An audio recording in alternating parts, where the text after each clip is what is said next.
प्रिय भक्तों, आप सभी का हमारे YouTube चैनल भक्ति एक साधना में स्वागत है। आज हम आपको इस वीडियो में कार्तिक मास में सुने जाने वाले कार्तिक महात्म का 5वां अध्याय सुनाने जा रहे हैं। कार्तिक महात्म का 5वां अध्याय। राजा पृथु बोले, हे मुनि जी, आपने कार्तिक और माघ मास का विस्तृत फल कहा। अब इसके विधिवत स्नान की विधि, नियम और उद्यापन की विधि भी आप हमसे कहिए। नारद जी ने कहा कि आप विष्णु भगवान के अंश से उत्पन्न हुए हैं, अतएव यह बात आपको मालूम ही है। तथापि मैं यथोचित विधान आपसे कहता हूँ, उसे सावधान मन से सुनिए। अश्विन मास की शुक्ल पक्ष की एकादशी से शुद्ध होकर कार्तिक मास का व्रत करना प्रारंभ करना चाहिए। इस व्रत को करने वाला सर्वदा रात्रि के चौथे पैर में उठे, जल का पात्र लिए हुए गांव से बाहर पूर्व अथवा उत्तर दिशा में जावे। हमेशा दिन में अथवा सायकाल को कान पर जनेऊ चढ़ाकर पृथ्वी पर तृण को बिछाकर सिर को कपड़े से ढककर फिर मुंह को यत्न पूर्वक बंद कर थूक तथा श्वास को रोककर मूत्र का त्याग करे। रात्रि के समय में दक्षिण मुख बैठकर मल मूत्र का त्याग करे। अपने लिंग को पकड़कर उठे तथा मृतिका और जल से सावधानी से धोकर दुर्गंध को नष्ट करे। तब शौच क्रिया पूर्ण करे।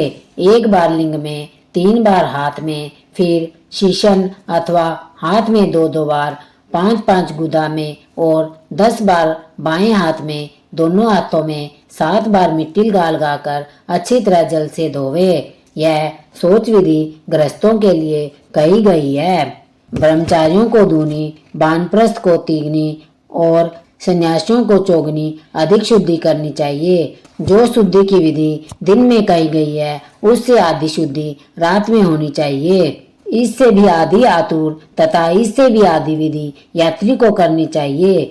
शौच कर्म से रहित मनुष्य की समस्त क्रियाएं निष्फल होती है। जो मनुष्य मुख्य शुद्धि दांतुन नहीं करता, उसके सब मंत्र निष्फल हो जाते हैं। अतएव दांत और जीव को बलपूर्वक स्वस्थ करना चाहिए। हे वनस्पति, तू आयु, बल, कीर्ति, तेज, प्रभा, पशु, संपत्ति, ब्रह्म, ज्ञान, बुद्धि, विद्या हमको दे। यह मंत्र पढ़कर दांतुन वृक्ष से ग्रहण करे। यह मंत्र कहकर दूध वाले वृक्ष से 12 अंगुल दांतुन लेकर करे तथा श्राद्ध और व्रत के दिन न करे। प्रतिपदा, अमावस्या, नवमी, छठ, रविवार, चंद्र और सूर्य के ग्रहण में दंत धावन कदापि न करना चाहिए। कटीले पेड़, कपास, पीपल, रेड़ और निर्गंध वृक्षों की दांतुन नहीं करनी चाहिए।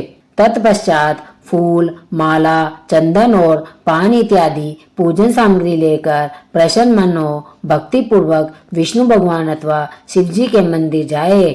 वहाँ देवताओं को अर्घ्य, आचमने आदि वस्तुओं से अलग अलग पूजन कर प्रार्थना तथा प्रणाम कर नृत्यादि मंगल कृत्य करे। फिर ताल, वेणु, मृदंग आदि को बजावे, गावे और नृतकों के साथ नाचे। फिर माला, चंदन, तंबलादिकों से उन गायकों का भी पूजन करे जो गाने आए हो, क्योंकि देवस्थान में गाने वाले भी साक्षात विष्णु भगवान की ही मूर्ति है।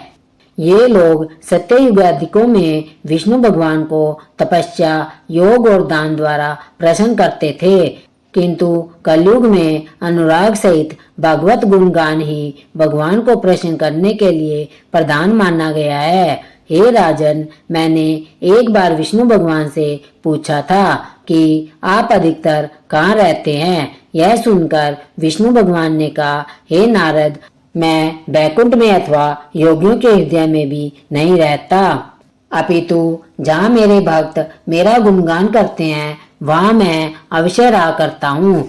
जो प्राणी चंदन मालादिकों से हमारे भक्तों का पूजन करते हैं, उससे मुझे जैसी प्रीति होती है वैसी प्रीति मेरे पूजन से भी नहीं हो सकती। जो मूर्ख पुराणों की कथा तथा मेरे भक्तों का कीर्तन सुनकर उसकी निंदा करते हैं, वे मेरे शत्रु सदृश है।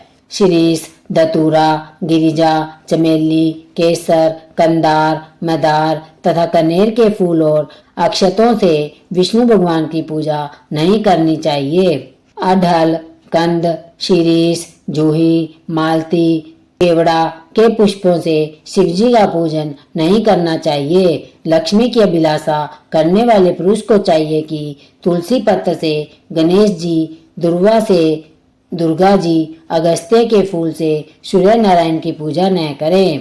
जिन देवताओं के लिए पूजा में जो फूल निर्दिष्ट है उन्हीं से उनका पूजन करें। इस प्रकार पूजन समाप्ति के पश्चात देवादिदेव विष्णु भगवान से क्षमा याचना करें। हे सुरेश्वर, हे देव, मेरे पास न मंत्र है और न क्रिया है, भक्ति से भी मैं हीन हूँ। जो कुछ भी आपकी पूजा मैंने की है, आप हमारी उस पूजा को पूर्ण करें। इतना करने के बाद परिक्रमा करके दंडवत प्रणाम कर पुनः क्षमा प्रार्थना करके गायन, कीर्तन आदि करना चाहिए। जो मनुष्य शिव और विष्णु भगवान की विधि पूर्वक कार्तिक मास की रात्रि में पूजा करते हैं, वे पवित्रात्मा होकर अपने पूर्व पुरुषों के साथ विष्णु लोक को जाते हैं।